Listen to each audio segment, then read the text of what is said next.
تو 1,22,00,000 لوگ تو اسی اللہ پہ ایمان لائے ہیں, اسی کی عبادت کر رہے ہیں. تو جو آپ کا والا اللہ ہے جو سچی مچی کا ہے وہ خاموش کیوں بیٹھا ہوا ہے اب تک؟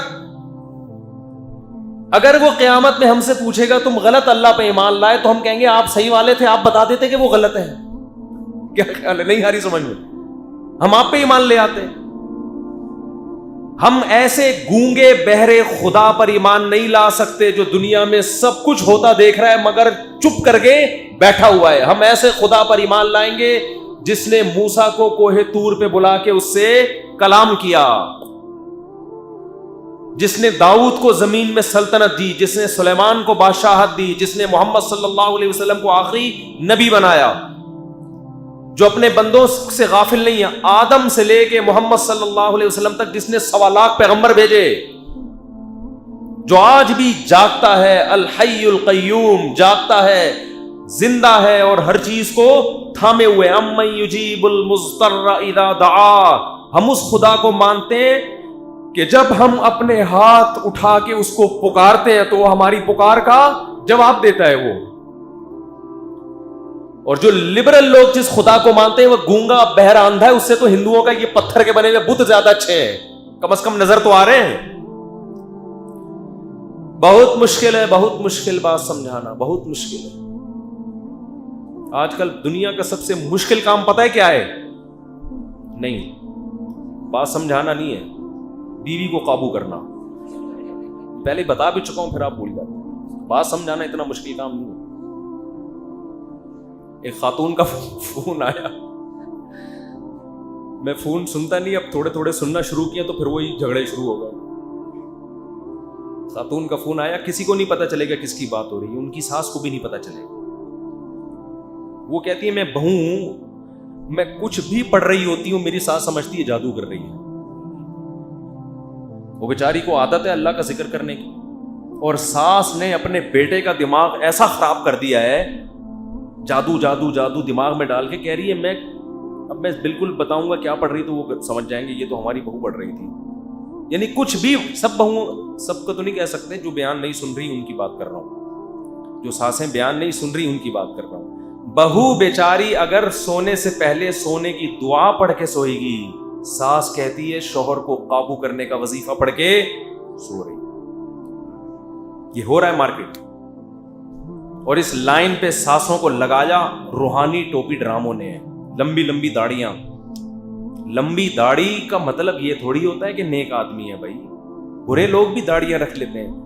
ابھی کسی نے بتایا کہ مفتی صاحب نے تیسری شادی کی ہے, 3 کو طلاق دے کے چوتھی کی ہے, کوئی ہے وہ اپنی لے کے گھوم رہے ہیں, یہ دیکھو مفتی ہو کے. ابے تمہیں کس نے کہا کہ یہ مفتی ہے بھائی؟ کون سی کتاب میں لکھا ہوا ہے؟ خود ہی اپنے نام کے ساتھ مفتی بھی لگا لو, خود ہی اپنے نام کے ساتھ دامت برکاتم بھی لگا لو, پھر جو کرتے پھرو. بدنام کس کو کرو؟ مفتیوں کو. اور اگر بالفرض کسی عالم مفتی نے کچھ غلط کیا ہے تو اسلام کسی ایک فرد پہ موقوف نہیں ہے. غلط ہو سکتا ہے, ڈاکٹروں میں 1 نمبر بھی اور 2 نمبر بھی ہوتے ہیں کہ نہیں ہوتے؟ تو ہر فیلڈ میں 1 نمبر بھی ہوتے ہیں اور 2 نمبر بھی ہوتے ہیں. اس کا اسلام کا کیا قصور ہے اس میں؟ اور یہ کہنا کہ سارے مولوی ایسے ہوتے ہیں تو بہت بڑی جہالت ہے بھائی, یہ تو بہت بڑی جہالت ہے. کسی ایک کے عمل کو دیکھ کے کہنا سارے مولوی, سارے مدرسے, سارے طلبہ, تو جہالت کی بات ہے. تو خیر ساری ساسیں ایسی نہیں ہوتی.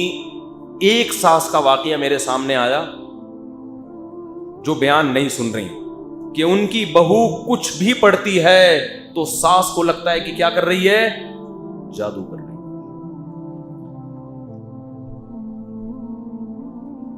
ایسی ساسوں کی خدمت میں گزارش ہے کہ یہ لفظ تھوڑا سا نامناسب ہے, لیکن کیا کروں, یہ خناس اپنی کھوپڑی سے نکال دو.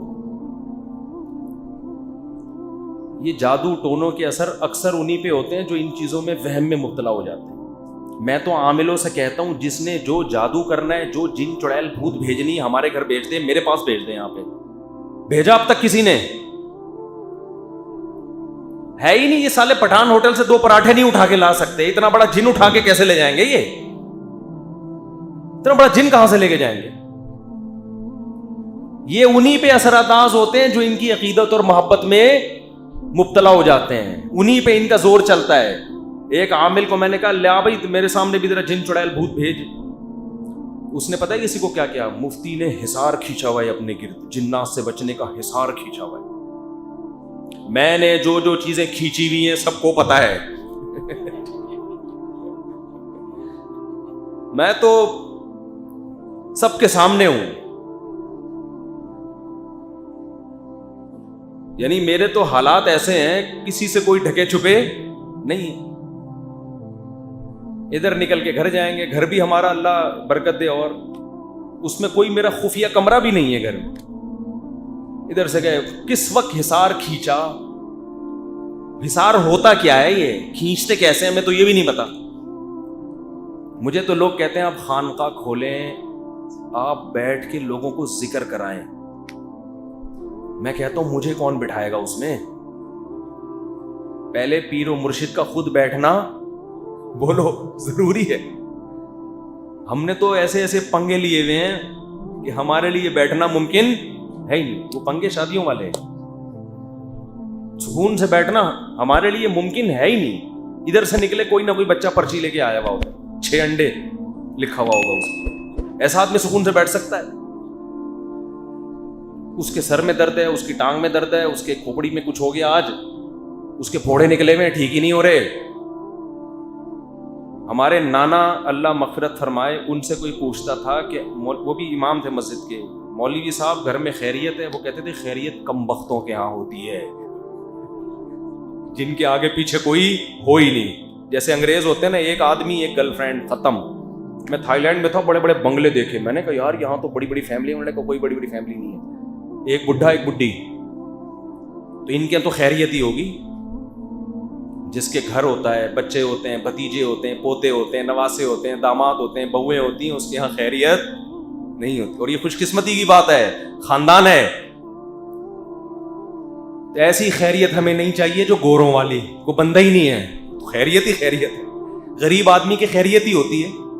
کیا خیال ہے؟ جیب میں پیسے ہی نہیں ہے، لٹنے کا خوف ہی نہیں ہے، جیب میں باہر نکال کے خیریت کے ساتھ سفر کر رہا ہوتا ہے.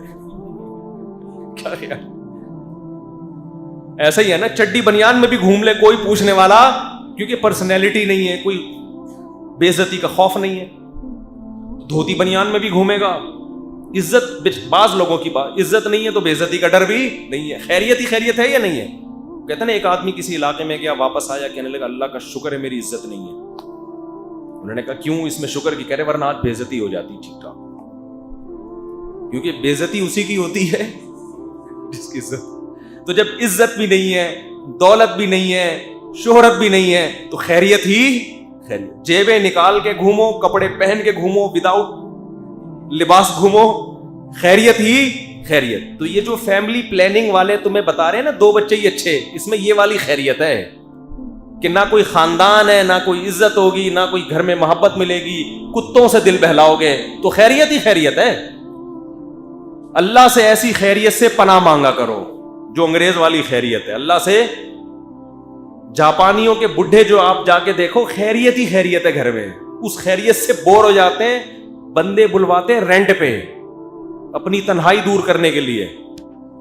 جاپان میں جیسے ہمارے ہاں اوبر اور کریم ملتی ہے نا رینٹ پہ، ان کے ہاں بندہ ملتا ہے رینٹ پہ. کہ نسل تو ہے نہیں، اب آؤ یار بڑھاپے میں کچھ. وہ 1 گھنٹے کے پیسے لیتا ہے، 1 گھنٹے میں آپ سے گپ شپ لگائے گا، جیسے ٹائم پورا ہوا چلو بھائی. یہ والی یہ خیریت تو اس کے یہاں بھی ہے. تو ہمیں حصار کھینچنے کا ٹائم بولو نہیں. ہم نے تو یہاں ڈاکٹر عبدالرزاق صاحب ہیں، اللہ ان کی عمر برکت دے، ان کو خود بتایا ہوا ہے کہ خود ہی ٹریس کر لیا کرو کون سی کمپنی کا بچہ ہے. ٹھیک ہے نا، یہ والا پہلے آ چکا ہے یا نہیں آیا، ہمارے پاس دماغ نہیں ہے. وہ لے آتے ہیں نا کہ یہ وہی والا ہے جس کو کل دوا دی تھی، یا یہ دوسرا والا ہے. ان کو ہم سمجھا رہے ہوتے ہیں کہ رپورٹ یہ آئی ہے کہ یہ وہ والا نہیں ہے. ایسا نہ وہ اسی کو اس کی دوا اس کو دے دیں، اس کی اس کو دے دیں. تو میں نے کہا آپ خود ہی رجسٹر بنا کے رکھ لو بھائی اس کا. تو ہمارے نانا کا ملفوظ یاد رکھا کریں. اللہ ان کی 99 سال میں فوت ہوئے ہیں ماشاء اللہ، اور ارادہ 99 میں بھی فوت ہونے کا نہیں تھا، اتنی صحت اچھی تھی. 40-50 سال سے شوگر کے مریض تھے. خاندان بڑا تھا، سمجھتے ہو؟ بڑا خاندان ہونے سے ٹینشنیں ختم ہوتی ہیں. یہ جو ٹینشن ملتی ہے نا، اس کی مثال ایسے جیسے کھانا کھانے سے بھی ٹینشن ہوتی ہے، نیند آتی ہے، قضاء حاجت کا تقاضا ہوتا ہے، لیکن یہ باڈی کی ریکوائرمنٹ ہے۔ اسی طرح انسان کو اللہ نے خاندانوں کی شکل میں پیدا کیا ہے، انفرادی نہیں ہے، وہ پیدا ہوتا ہے تو ددیال ننیال خاندان ہوتے ہیں اس کے، تبھی تو محبت ملتی ہے۔ بچپن میں محبتیں لیتا ہے، بڑا ہو کر بچوں کو محبتیں دیتا ہے، اسی میں زندگی خوشی خوشی گزرتی ہے اس کی۔ پھر اس میں جو ٹینشنیں آتی ہیں وہ اس نوعیت کی نہیں ہوتی جو انسان کو ڈپریشن میں لے کے جائیں۔ ہاں کوئی بالکل ہی اپنی اولاد کو جاہل بنا دے، جنگلی بنا دے، بالکل ہی تربیت نہ کرے تو ایک الگ بات ہے۔ اور جن لوگوں کے بچے نالائق ہیں میں ان سے بھی کہتا ہوں، ضروری نہیں ہمیشہ نالائق ہوں، ہم نے اپنی زندگی میں دیکھا ہے بڑے بڑے نالائق جب باپ بوڑھا ہوتا ہے تو ایسی خدمت کرتے ہیں کہ آپ کی سوچ ہوتی ہے۔ بڑے بڑے چور ڈاکو ہم نے دیکھے ہیں کہ جب باپ بوڑھا ہو گیا تو خدمت کا حق ادا کر کے دکھایا انہوں نے۔ تو اس لیے یہ جو لبرل طبقہ ان کی باتوں میں مت آؤ، ان کے بڑھاپوں کو دیکھ کے عبرت حاصل کیا کرو، ان کے بڑھاپوں کو دیکھا کرو۔ تنہا ان کو کوئی پھر یہ ٹی وی چینل بھی نہیں پوچھتے، تھوڑی سی عمر، اور لڑکیوں میں تو یہ زیادہ ہوتا ہے کیونکہ عورتیں بہت جلدی ڈھلک جاتی ہیں، ان کو تو پھر بالکل بھی لفٹ نہیں۔ ہمارے ایک دوست کو ملی ایک ماڈل دبئی ایئرپورٹ پہ، وہ اپنا واقعہ سنا رہے تھے، وہ ماڈل ان کے پاس آئی اور میں نہیں تھا، وہ لوگ کہتے ہیں اپنا واقعہ بعد دوستوں پہ رکھ کے ڈال دیتے ہیں کیونکہ ماڈل آئی نا، وہ انہی کے پاس آئی تھی، میرے پاس نہیں آئی تھی۔ تو ہمارے ایک دوست ہیں، ان کے پاس ایک ماڈل آئی، بیچاری ٹینشن میں، کہہ رہی پہلے جتنی ایڈورٹائزمنٹ کی کمپنیاں ہیں بھاری بھرکم قیمت دیتی تھیں مجھے اپنی پروڈکٹ کو پروموٹ کرنے کے لیے کہ آپ کی تصویریں لگائیں گے، ذرا یہ والا اسٹائل، یہ والا اسٹائل۔ کہہ رہی ہے میری عمر تھوڑی سی زیادہ ہوئی ہے، چہرے پہ اب وہ رونق نہیں رہی، بالکل میری ویلیو کیا ہو گئی؟ زیرو۔ اور شادی بیاہ کیا نہیں، بچے ہیں نہیں، اس چکر میں کہ بھائی شادی ہوگی تو باؤنڈ ہو جاؤں گی، بچے ہوں گے تو پھر ماڈلنگ کون کرے گا، جا کے بچے پالوں گی یا ماڈلنگ کروں گی؟ تو وہ کہہ رہے ہیں مجھے اس بیچاری پر اتنا ترس آ رہا تھا، وہ خود فون کر رہی ہے کمپنیوں کو، وہ جب آ کے دیکھتے ہیں نا کہتے ہیں نہیں میڈم، اب وہ بات، اب یہ اگر تصویر شیمپو کی بوتل پر آئی تو شیمپو کیا ہو جائے گا؟ ریجیکٹ۔ تو اس لیے جو فطرت کا بنایا ہوا نظام ہے بھائی، اس سے کیوں بغاوت کرتے ہو؟ فطرت سے کیوں لڑتے ہو؟ تو یہ حصار وصار ہمیں نہ کھینچنے کا ٹائم ہے بھائی، ہمیں تو فرائض واجبات پورے ہو جائیں، بس اللہ قبول کر لے۔ تو بات کیا چل رہی تھی؟ ہاں میں یہ عرض کر رہا تھا کہ اللہ رب العزت نے ہمیں بنایا اور پھر ہمیں گائیڈ کیا اس نے۔ اللہ کا ایسا اپنے بندوں سے رشتہ ہے کہ ایک ایک چیز ہمیں وہ بتاتا ہے، سمجھاتا ہے کہ دیکھو خود سے نہیں بنی یہ کائنات، میں نے بنائی ہے، میرے ساتھ کسی کو شریک مت کرنا، تم سب میری نظر میں برابر کے فقیر اور محتاج ہو۔ یہ اللہ اگر ہمیں گائیڈ نہ کرتا تو آج ہم بھی کسی پتھر کے سامنے جھکے ہوئے ہوتے، آگ کی پوجا کر رہے ہوتے، سورج کی پوجا کر رہے ہوتے، یا اپنے بنانے والے کا انکار کر کے بیٹھے ہوئے ہوتے اور حیوانوں اور جانوروں جیسی زندگی گزار رہے ہوتے۔ ایک ویڈیو آئی ہے اس پہ واٹس ایپ پہ وائرل ہوئی ہے، شاید فیس بک پہ بھی ہو، کسی ویسٹرن کنٹری سے کسی شخص نے ویڈیو بنائی کہ ایک خاتون سے وہ ملا، خاتون سے پوچھا کہ آپ کے ماشاءاللہ 5 بچے ہیں، یہ کس کا ہے؟ تو اس نے بتایا یہ فلاں کا ہے۔ یہ دوسرا کس کا ہے؟ اس نے کہا کہ یہ سلیم بھائی کا۔ یہ تیسرا کس کا؟ انگریزوں کے وسیم بھائی۔ یہ چوتھا کس کا؟ انگریزوں کے ہاشم بھائی۔ یہ 5واں کس کا؟ کہ وہ غور کرنے لگی، 5واں ایکچولی تھوڑی سی میں کنفیوز ہو رہی ہوں، ہاں یاد آیا یہ اس کا ہے۔ تو اس نے کہا، پاکستانیوں کو خطاب کیا کہ شکر کرو تمہارے معاشرے میں ایسا بولو نا نہیں ہے۔ تو دیکھو یہ ہمارے معاشرے کا حسن نہیں ہے، یہ مذہب کا حسن ہے۔ یہ کس کا حسن ہے؟ مذہب کا حسن۔ ہماری عورتوں کو پتا ہوتا ہے سارے بچے اسی کے ہیں، سارے اسی کے ہیں۔ تو اللہ نے ہمیں پیدا کیا اور اللہ نے بتایا کہ میرے ساتھ کوئی شریک نہیں ہے۔ اتنا خوبصورت عقیدہ ہے، اس کا سب سے پہلا فائدہ پتہ ہے دنیا میں کیا ہوتا ہے؟ سکون، اطمینان۔ آخرت میں جنت تو بعد میں ملے گی، دنیا پہلے جنت بن جاتی ہے کہ سب کچھ کس کے پاس ہے؟ بولو نا, اللہ کے پاس سب کچھ وہ کر سکتا ہے, وہ کچھ کرنے میں سبب کا محتاج نہیں ہے, تو ٹینشن فری زندگی ہو گئی. قرآن نے اس کی خوبصورت مثال دی ہے. قرآن کہتا ہے ضرب اللہ مثلا الرجلین ضرب اللہ مثلا رجلا فیہ شرکاء متشاکسون ورجلا سلما لرجل هل یستویان مثلا. کیا خاندانی مثال ہے. اللہ کہتے ہیں بتاؤ ایک وہ شخص ہو جس کا ایک آقا ہو. غلام کا آقا کتنے ہیں؟ ایک آدمی کا غلام ہے. وہ زیادہ سکون میں ہے یا وہ جس کے بہت سارے آقا ہوں؟ غلام ہے لیکن اس کو ملکیت 10 آدمیوں کی ہے, اور وہ 10 آپس میں لڑاکو بھی ہیں. ایک کہہ رہا ہے یہ کرو, دوسرا کہہ رہا ہے یہ نہیں کرنا بلکہ بولو یہ کرو, تیسرا کہہ رہا ہے نہیں یہ نہیں کرنا بلکہ. دیکھو ابا بھی ایک ہوتا ہے, اماں بھی ایک ہوتی ہے. جو سچی مچی کی اماں ہیں وہ کتنی ہوتی ہیں؟ ایک ہوتی ہے. تو آدمی کو پتا ہے ماں کی جتنی بھی محبت ہے میں نے اس ایک کو دینی ہے, بس سکون میں ہوگا نا. اگر 2 مائیں ہوتی ہیں, دونوں سچی مچی کی ہوتی ہیں, اور دونوں کا آپس میں اختلاف بھی ہوتا, تو ماں کے حقوق ادا کرنا آسان تھا یا مشکل تھا؟ بہت مشکل ہو جاتا. ابا کتنے ہوتے ہیں؟ بولو ایک. تو انسان کو پتا ہے یار میری باپ والی تمام محبتیں کس کے لیے ہیں؟ بس اس کے لیے. 2 ہوتے, وہ کچھ کہہ رہے ہیں وہ کچھ کہہ رہے ہیں, ٹینشن میں آتا ہے انسان. تو قرآن کہتا ہے کہ جو توحید پرست ہے اس کا آقا صرف ایک ہے, اس نے صرف اس کو خوش کرنا ہے. اگر وہ کسی اور کو خوش کرے گا بھی تو کس کو خوش کرنے کے لیے؟ اس اللہ کو.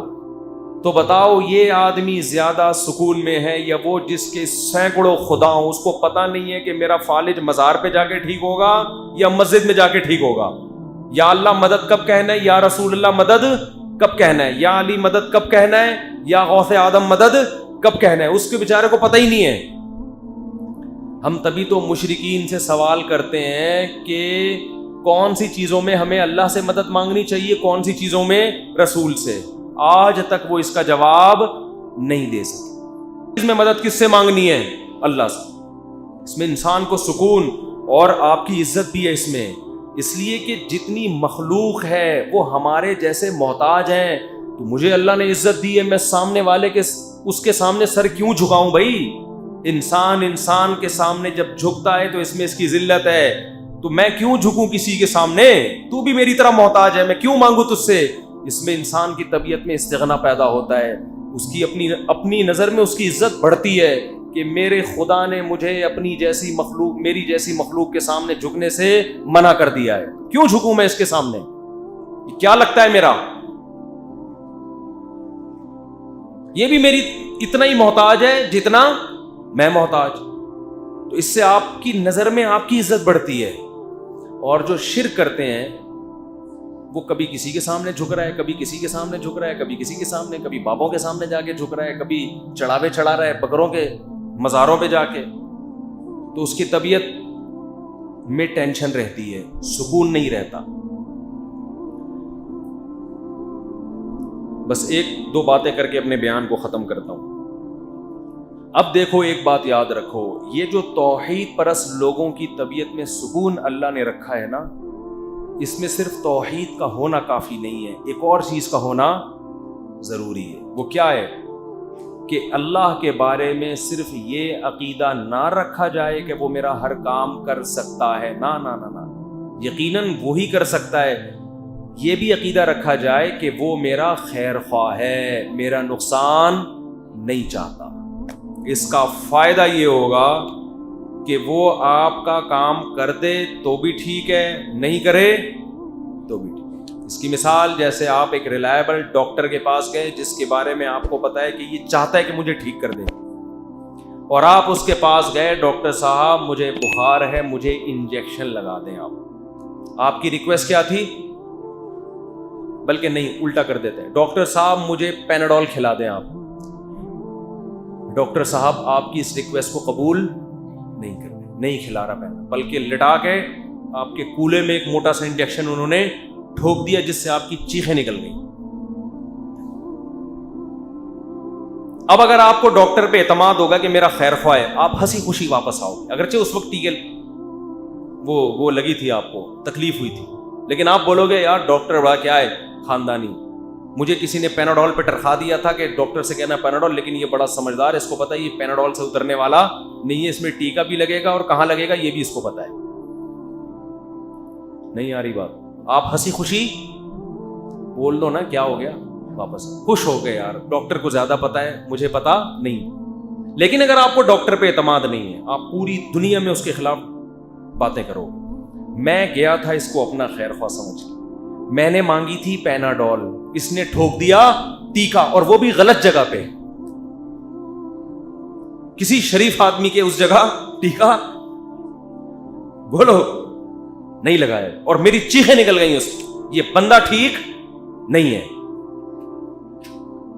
تو اگر میرے بھائی اللہ پہ ایمان ہے نا، اور یہ یقین ہے کہ اللہ ہمارا خیر خواہ ہے، اور ظاہر ہے اللہ کو ہمیں نقصان پہنچا کے کیا ملے گا، ڈاکٹر کو تو ہو سکتا ہے کچھ انجیکشن کے الگ سے پیسے مل رہے ہوں وہاں سے، جو کمپنیاں دیتی ہیں نا کہ ہمارے ٹیکے جتنے ٹھوکو گے اتنے سہولتیں ہم تمہیں دیں گے. اللہ کا تو کوئی فائدہ نہیں ہے بندوں. ما یفعل اللہ بعذابکم ما یفعل اللہ بعذابکم، قرآن کہہ رہے اللہ کو کیا ملے گا تمہیں عذاب دے کے، کوئی شوق نہیں ہے اللہ کو عذاب دینے کا. تو ہم گناہ کرتے ہیں تو اللہ کا غضب آتا ہے. تو جب آپ کو یقین ہوگا کہ مانگنا بھی صرف اسی سے ہے اور وہ میری خیر خواہی چاہتا ہے، تو آپ اللہ سے پیناڈول مانگیں گے اور وہ ٹیکے لگا دے گا، تو آپ کو غم نہیں ہوگا. اور یہی ہو رہا ہے آج کل مسلمان کے ساتھ، وہ مانگتا کچھ ہے ملتا کچھ اور ہے، کہتے دیکھو اللہ تو سمجھتا ہی نہیں ہے میں کہنا کیا چاہ رہا ہوں، میری دعائیں تو قبول ہو نہیں رہی ہیں. لیکن جس کا یعقوب علیہ السلام جیسا ظرف ہو، وہ کہتے ہیں اللہ نے میرا ایک بیٹا چھینا، میں اللہ سے دعائیں مانگتا رہا اللہ میرا بیٹا واپس آ جائے، بجائے واپس آنے کے دوسرا بھی چھین لیا. تو لوگ تو کہیں گے کہ اللہ آپ کی دعائیں نہیں سنتا، لیکن یعقوب علیہ السلام نے کہا اعلم من اللہ ما لا تعلمون، میں اللہ کے بارے میں وہ کچھ جانتا ہوں جو تم نہیں جانتے. یہ مجھے بنانے کے لیے دوسرا بھی چھین لیا اس نے، اور جب آزمائش میں پورے اترے اللہ نے دونوں کو ملا دیا ان سے، ایک کو بادشاہ اور ایک کو بادشاہ کا قرب عطا کیا ایک کو. تو یہ چیز آج مارکیٹ میں کیا چل رہی ہے، ہم اللہ کو اپنے حساب سے چلانا چاہ رہے ہیں، جبکہ وہ اللہ ہے، وہ ہمارے حساب سے نہیں چلے گا، وہ اپنے حساب سے چلے گا. تو ہمارا کام ہے صرف کسی کو پکارنا. اگر اللہ نہ کرے کسی کو آدھا فالج ہو گیا تو ایسے بزرگ کے پاس مزار پہ مت جاؤ جس کے دونوں دھڑ کام نہیں کر رہے. وہ بیچارے آپ جیسے محتاج ہیں، سارے محتاج ہیں، کسی بزرگ کے پاس کوئی مشکل کشائی، کوئی حاجت روائی نہیں ہے، کوئی کسی کا کچھ نہیں کر سکتا. یہ سارے اختیارات کس کے پاس ہیں؟ اللہ کے پاس. تو ہر مشکل میں کس کو پکارنا ہے؟ اللہ کو. اور اللہ کو یہ نہ پکارنا اتنا جرم لگتا ہے کہ اللہ کہتے ہیں جو مجھے نہیں پکارتے ان کو آگ میں داخل کروں گا، کیونکہ وہ دنیا کا ہر کام کر رہے ہیں کامیابی کے لیے، مجھے نہیں پکار رہے. اس کا مطلب ان کا یہ عقیدہ ہے کہ میں ان کا کام نہیں کر سکتا. ایک حکومت کے کسی آفیسر کے پاس ایک بہت اتھارٹی ہو، اختیارات ہوں، اور آپ اس کے پاس جا نہیں رہے تو اس کو غصہ آئے گا نا کہ یار مجھے تو یہ سمجھتا ہے کہ میں کچھ کر ہی نہیں سکتا. آپ کا باپ کروڑ پتی ہے اور آپ ادھار مانگ رہے ہیں وسیم بھائی سے، باپ کو غصہ آئے گا نا؟ کیا خیال ہے بھائی؟ ابے تیرا باپ اتنا کروڑ پتی ہے، تو ذلیل کر رہا ہے مجھے، لے جا کے محلے میں اس سے مانگ رہا ہے اس سے مانگ رہا ہے. تو اللہ کہتے ہیں تمہارا خدا جس کے پاس اتنے بڑے بڑے خزانے ہیں اس سے تم کمبخت مانگ نہیں رہے، اور باقی سارے اسباب تم اختیار کر رہے ہو. اس کا مطلب تم مجھے مختار کل نہیں سمجھتے. تو اللہ مانگنے سے خوش ہوتا ہے. مانگو، دعائیں قبول نہ ہو تو بھی سمجھ لو کہ قبول ہو رہی ہیں. اس میں نہیں لگے رہو کہ ہو رہی ہیں، کہ وہ ہو رہی ہیں قبول. کیسے ہو رہی ہیں اللہ ہی جانتا ہے. اللہ سے دعا ہے کہ اللہ ہمیں اپنی ذات پر کامل ایمان عطا فرمائے اور ہمیں دعائیں مانگنے والا بنا دے. سبحانک اللہم بحمدک نشہد ان لا الہ الا انت نستغفرک ونتوب الیک.